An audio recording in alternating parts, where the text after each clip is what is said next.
welcome back to the deep dive. I want you to do something for me right now. If you're driving, obviously keep your eyes on the road.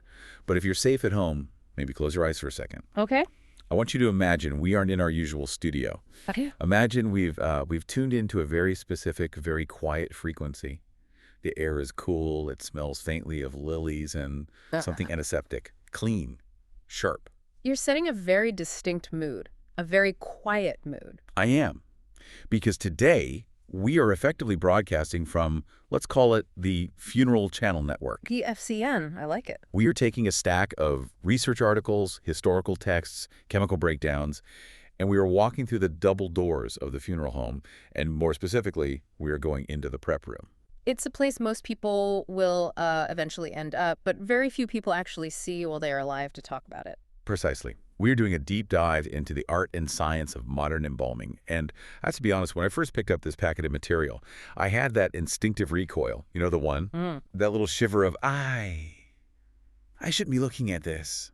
It felt voyeuristic. That's a completely natural reaction. I think we are, we're biologically wired to be wary of death. It's a survival mechanism at its core. Right. But the fascinating thing about this material, and I think what we're going to get into, is that once you get past that initial flinch, you realize this isn't a Halloween story. It's not a horror movie. No, it's really not. It's this incredibly dense, complex intersection of, high-level organic chemistry, legal history, reconstructive art, and psychology. It's where biology meets grief. That's really what it is. That is a perfect way to put it. Yeah. Because our mission today, it isn't to gross anyone out. If you're here for shock value, you might be disappointed. Right. Our goal is to pull back the curtain on a process that is so shrouded in mystery, to understand how society handles the biology of death in order to serve the emotional needs of the living. And that distinction is vital. It's the whole point, really. We are managing biology, which is messy and chaotic and, frankly, relentless, to create an environment for psychology which needs order and peace to process something so huge. So let's start with the big picture. The text we are digging into, it covers everything from the molecular bonds of formaldehyde to the dusty tents of the American Civil War. But it poses a question right at the top that I've been chewing on.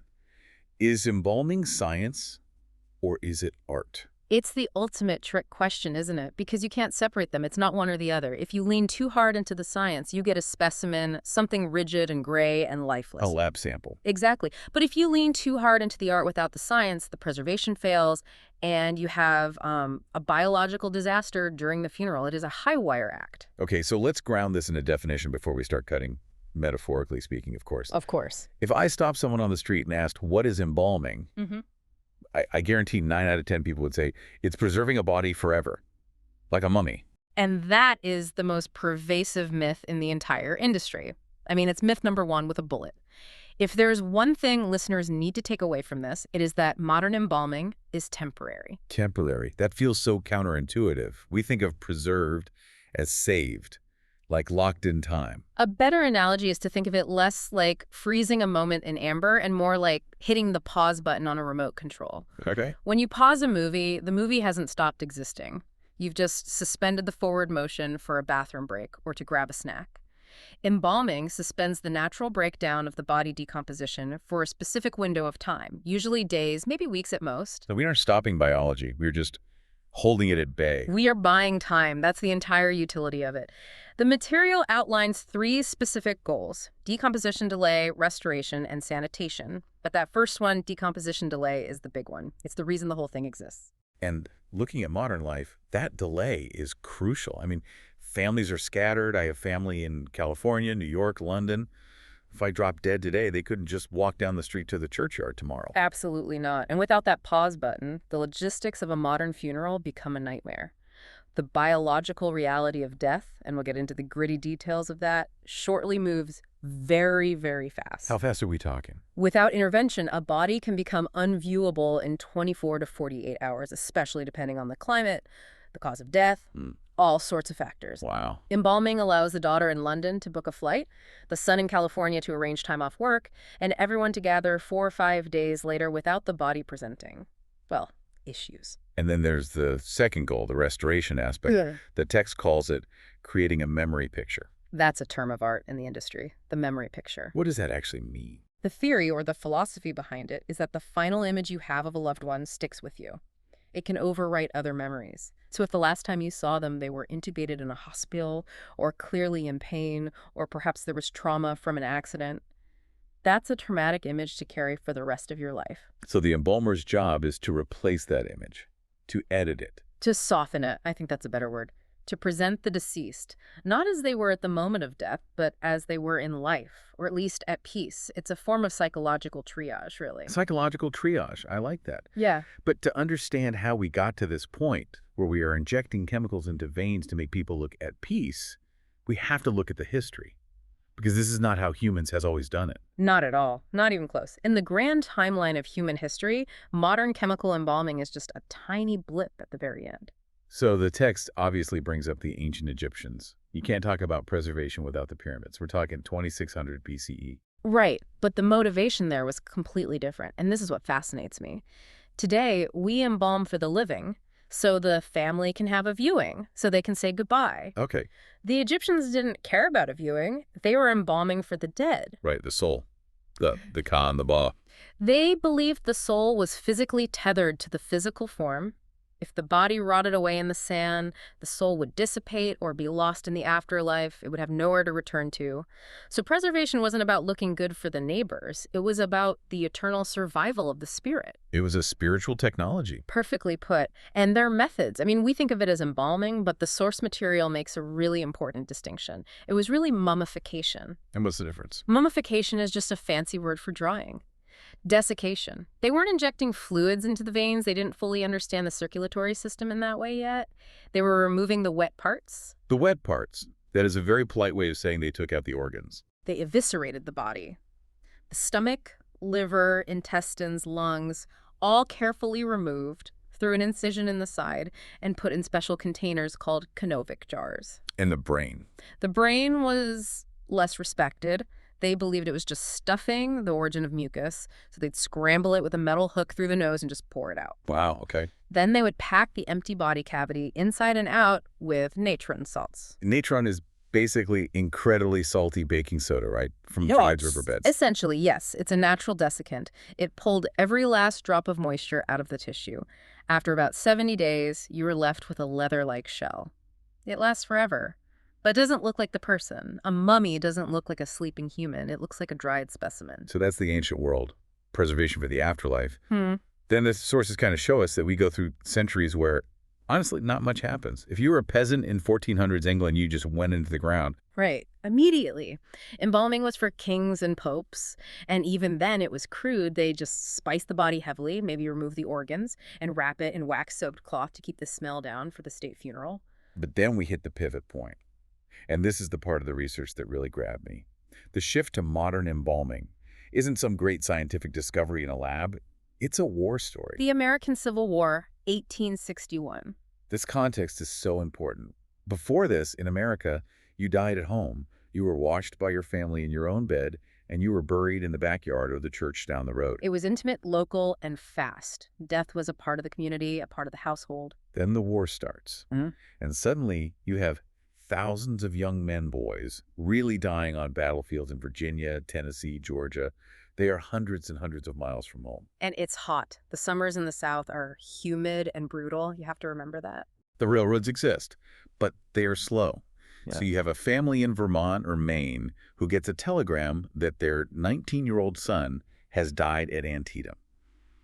They are desperate to bring him home. They want to bury him in the family plot. They want to see him one last time. But you cannot put an unembalmed body on a slow train from Georgia to New York in July. It's a biological impossibility. By the time it arrives, the coffin would be leaking. It would be a public health hazard. The railroad companies actually started refusing to carry bodies because the smell was driving passengers away. Enter the opportunists. And I say that with some respect, but also it was a business. Dr. Thomas Holmes. The text calls him the father of modern embalming, but he was also a bit of a showman, a bit of an entrepreneur. He sets up tents right near the battlefields, doesn't he? Yes. Embalming surgeons, they called themselves. They were a new breed. They would set up a tent, sometimes while the battle's still clearing, and offer their services to officers and any family that could afford it. And the cost was steep. They'd charge about $100, which was an absolute fortune back then, to preserve the fallen soldier so he could be shipped home intact. And this is where the chemistry enters the picture. They weren't using salt. They were injecting. This was the breakthrough. Right. They had a rudimentary understanding of the circulatory system, the arteries and veins, and they realized it was a perfect delivery system, a network of highways. If they could pump a preservative fluid through the arteries, it would reach every part of the body. But the chemicals they used, yikes. Yeah. The source is pretty clear on this. Horrific. We're talking about arsenic, mercury, zinc chloride, heavy metal poisons. Arsenic, you mean like rat poison? Exactly like rat poison. It worked incredibly well. It killed all the bacteria instantly and turned the flesh hard as rock. The problem, of course, is that it's wildly toxic and it never breaks down. We still find Civil War graves today where the body is dust, but the ground around it is a toxic waste site because of the arsenic. But despite the toxicity, this changed the culture. It created a new expectation. It normalized the idea that a body could be preserved. It normalized the idea of the long journey home. After the war, families didn't want to go back to the old way. They liked the idea of viewing the body. And then Abraham Lincoln was really the clincher. Right. He was assassinated in 1865. And he was embalmed using these new techniques. He was then taken on that famous funeral train tour across the country. Millions of people lined the tracks to see him. He looked dead, but presentable, peaceful. That sealed the deal. Embalming became the American way of death. So that brings us to the modern era. We stopped using arsenic, thankfully, and moved to something else. But before we get to the chemical solution, we really need to understand the problem it's trying to solve. The text has a whole section called The Science of Decay. Or, as I think of it, the battle against biology. It's a battle we are destined to lose eventually, but the fight is fascinating. The text breaks down decomposition into two main nasty processes, autolysis and putrefaction. These are the enemies of the embalmer. These are the two things you are racing against. So let's unpack this. Autolysis. What is that? It literally means self-digestion. Which is a horror movie concept on its own. It is, but it's happening at the cellular level. When you die, your heart stops. Oxygen stops flowing to your cells. But your cells don't all just die instantly. They struggle for a bit. Okay. And as they run out of energy, the membranes inside the cells that hold enzymes, think of them like a little microscopic bags of digestive acid, they rupture, they break down. So the enzymes just leak out into the cell. They leak out and they start eating the cell from the inside out.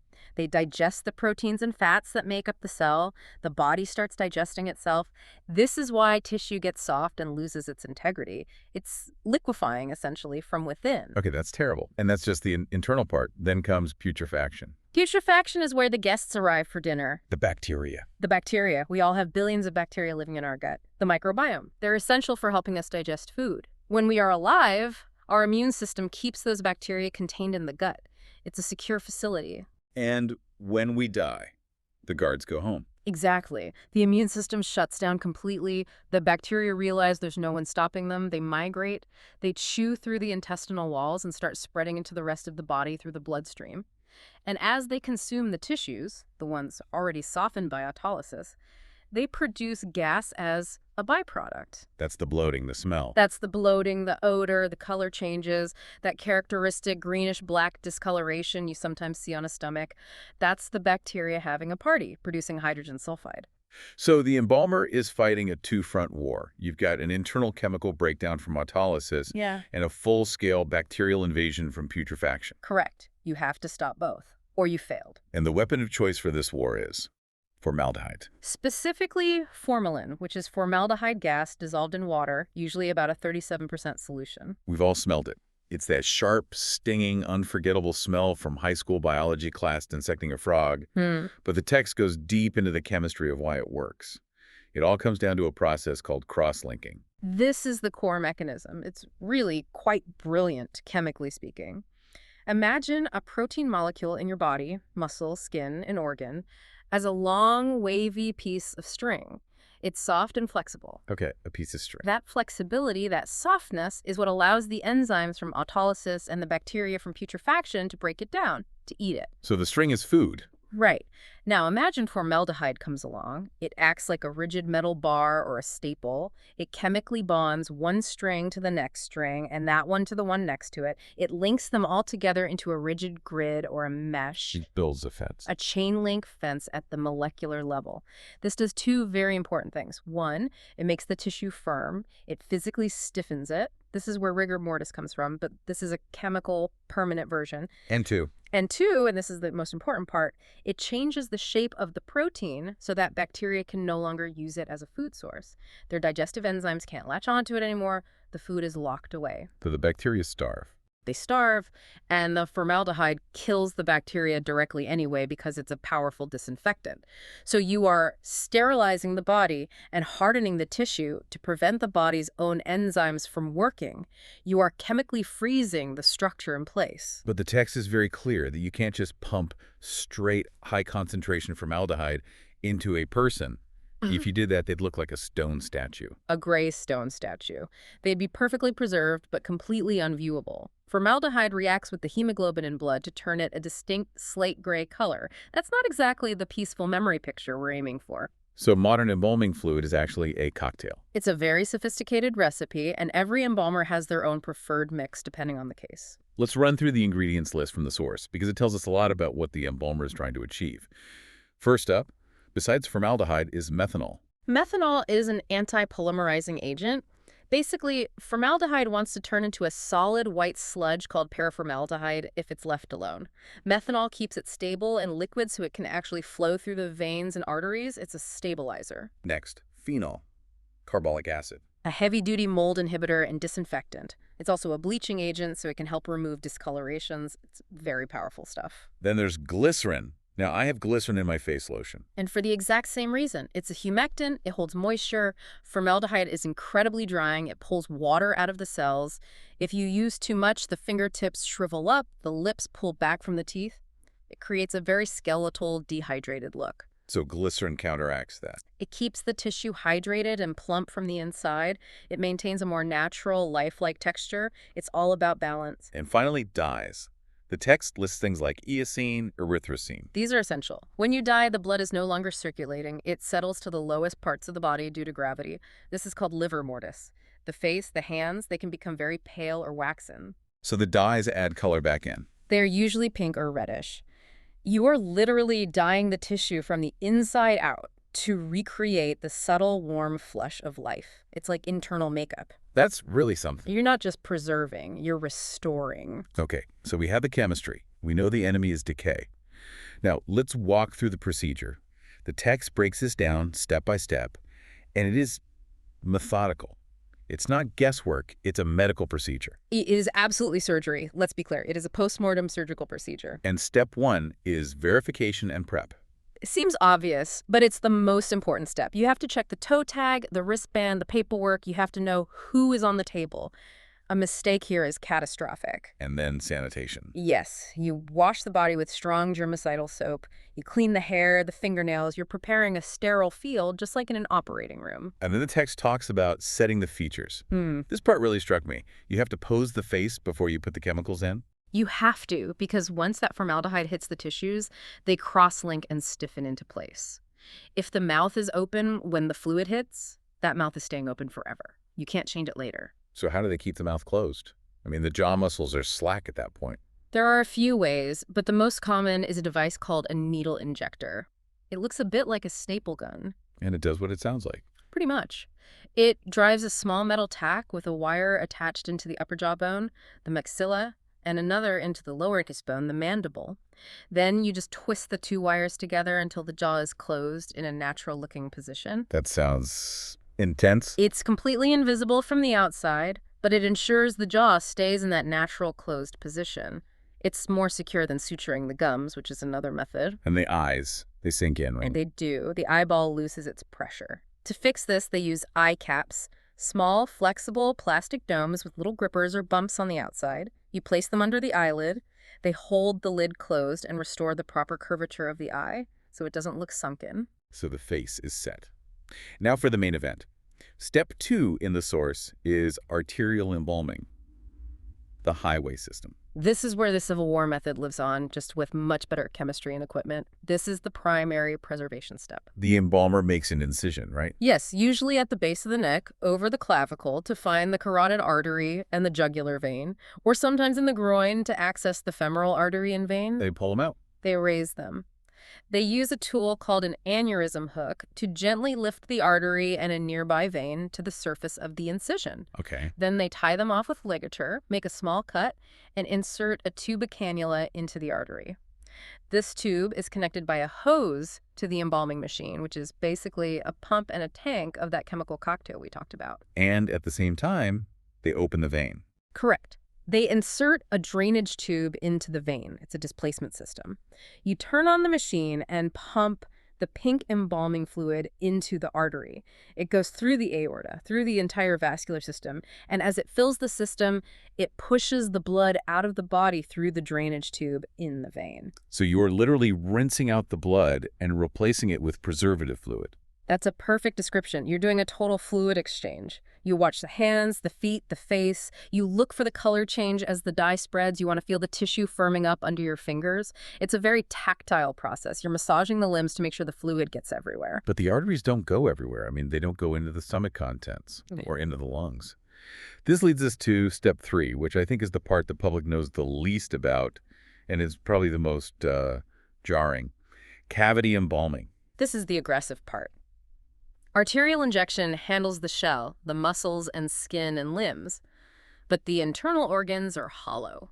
They are full of bacteria, digestive fluids, waste, and gas. Arterial fluid won't penetrate the inside of the stomach or intestines. So they have to get in there directly. They use the trocar. The trocar. It's a long, hollow, stainless steel spear, maybe about 18 inches long, with a very sharp point. It's connected by a hose to a powerful suction machine. And they just stab it in. They make a small incision in the abdominal wall, usually near the navel. And yes, they use the trocar to puncture the stomach, the intestines, the liver, the lungs, the heart. They have to. Why? What are they doing? They need to aspirate, suction out all the liquids, gases, and semi-solid waste from the hollow organs and the body cavities. This sounds violent. It's physically vigorous work, but if you don't do it, the process is a failure. The gas buildup from the bacteria in the gut will bloat the body and the casket. Or worse, the pressure will force fluids out of the nose and mouth during the viewing. What's that called? It's called purge. It is the embalmer's absolute nightmare. Cavity treatment prevents that. So they vacuum everything out, and Then they disconnect the suction hose and connect a hose with cavity fluid. This is the high-octane stuff. Undiluted formaldehyde, much stronger than the arterial fluid. They use the same trocar to inject about 32 to 48 ounces of this fluid directly into the chest and abdominal cavities, soaking all the internal organs in it to cauterize everything from the inside. And then they just pull it out and close the hole with a trocar button. A little plastic screw. That's right. The internal work is done. It's such a strange contrast. You have this really invasive internal preservation, and then step 4 is hair and makeup. Restorative art. This is the transition back to the human element. The science part is mostly over. The body is preserved. Now it needs to look like mom or dad or grandpa. The text mentions waxwork being a big part of this. In cases of trauma or wasting disease, yes. If there's a severe injury or if cancer has emaciated the face, the embalmer becomes a sculptor. They use specialized soft waxes to rebuild a nose or an ear that's been damaged. And what if someone's face is very thin? They use something called tissue builder, a hypodermic needle with a chemical filler, to inject into sunken areas like the cheeks or temples to plump them up and make them look more natural, less skeletal. And then cosmetics. And not just lipstick and blush, we're talking about specialized mortuary cosmetics. Opaque creams to hide the gray color from the formaldehyde, to cover bruises or discolorations. It's about recreating the natural, varied texture of living skin, not just painting a flat color. All of this, the needle injector, the trocar, the wax, the makeup, it begs the question, why? Section 5 in our source material is all about purpose and psychology. Why do we go to these extraordinary lengths? It all comes back to that phrase we mentioned earlier, the memory picture. Is it really that important for people to see the body? Some cultures don't do it at all. They don't, but in the Western psychological model, many grief counselors would argue, yes, it's very important. Denial is the first stage of grief. It's very easy, especially if a death is sudden or unexpected, for your brain to just pretend it didn't happen. He's just away on a trip. She'll call me tomorrow. And seeing the body makes it real. It breaks that denial. It forces the mind to confront and begin to accept the reality. This person is gone. It's the first hard step in the grieving process. But does it have to be an embalmed body? Why not just a simple viewing of the natural body? It doesn't have to be, but the argument is that seeing an unembalmed body, which, as we've discussed, might be discolored or look pained or have the mouth gaping open, can replace the denial with horror. It can be traumatic in its own right. The goal of embalming and restorative art is to make that confrontation with reality as gentle and peaceful as possible. It's a soft landing for grief. That's a beautiful way to put it, a soft landing into a very hard reality. But there are a lot of myths about the necessity of all this. Section 6, myths, legalities, and religion. I think the biggest misconception, the one I've heard my whole life, is that this is legally required. I hear this all the time from families. The law says we have to embalm, right? And the truth is, The truth is, almost never. In the United States, there is practically no state law that requires routine embalming for every death. so a funeral home can't force you to do it. Absolutely not. In fact, the FTC's funeral rule specifically says they cannot tell you it's required by law if it isn't. But there are exceptions. A few very specific public health exceptions. If the person died of Ebola or certain other highly infectious diseases, yes, embalming or direct cremation might be required. What about travel? That's the most common one. If you are transporting the body across state lines on a common carrier like an airplane, then yes, it's usually required by the airline and the receiving state. And if you are delaying the burial by a significant amount of time, say a week or more, the state might say, you have to do something, either embalm or keep the body in refrigeration. But for a normal burial, 3 or 4 days later in the same state. No requirement whatsoever. And funeral homes are legally obligated to tell you that. It's on their general price list, which they have to show you. Let's talk about the religious divide on this, because according to the source, it's stark. It is. It's night and day. Mainstream Christianity, specifically in America, largely embraced embalming. The viewing, the wake, the open casket. It all fits very well into their liturgy and their way of processing grief. But Judaism and Islam, The complete opposite. Both traditions emphasize the natural cycle. From dust you came, and to dust you shall return. The body is considered sacred and should not be violated after death. and it has to happen quickly. Very quickly. In both faiths, burial should happen as soon as possible, usually within 24 hours. No chemicals, no fancy metal caskets. Just a simple washing, a shroud, and burial directly in the earth. To them, cutting into the body or pumping it full of chemicals is seen as a desecration, a violation of the body's sanctity. It's fascinating that the exact same act embalming is seen by one culture as honoring the dead and by another as desecrating the dead. It just shows that our response to death isn't just biological. It's deeply, deeply cultural. There's no one right way. Which brings us to the future. Section 7, ethics, environment, and the future. We can't ignore the environmental elephant in the room. We are burying millions of gallons of formaldehyde, a known carcinogen, into the ground every year. And millions of tons of steel from caskets, and tons of reinforced concrete from burial vaults, which are required by most cemeteries to keep the ground from sinking. We're putting a lot of non-biodegradable material into the earth. The text mentions the green burial movement. Is this just a fad or a real shift? It's a massive shift. I think it's the biggest disruption the funeral industry has faced since the Civil War introduced chemical embalming in the first place. People are becoming eco-conscious in life, and they want their final act on Earth to be eco-conscious as well. So what does a green burial actually look like? It looks a lot like the pre-Civil War era, honestly. It's a return to basics, no chemical embalming fluids. Or if some temporary preservation is needed for a viewing, they might use essential oils or new, non-toxic, biodegradable fluids that don't permanently cross-link proteins. And the casket is different too. No casket at all sometimes.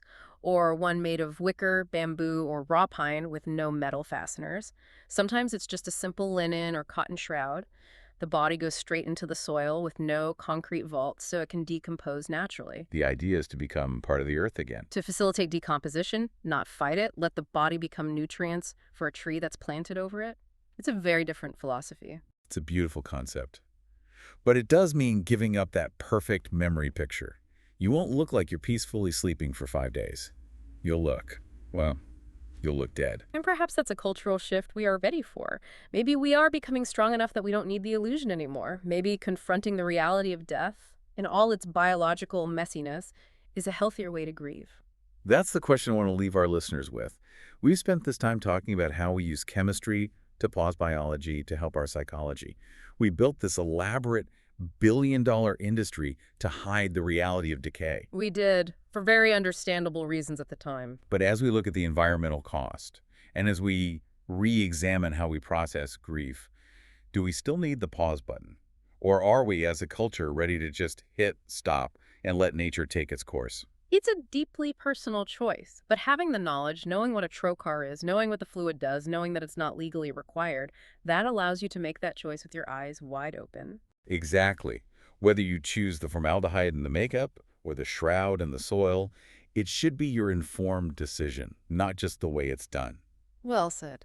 We've tuned into the funeral channel, and I think we've learned a tremendous amount. Thanks for taking this trip into the prep room with us. It's been illuminating. It was a pleasure to unpack it. It's a subject worth understanding. Stay curious, everyone, and maybe stay a little bit grateful for the biology that's currently keeping you warm and breathing and fighting its own battles every day. See you on the next Deep Dive.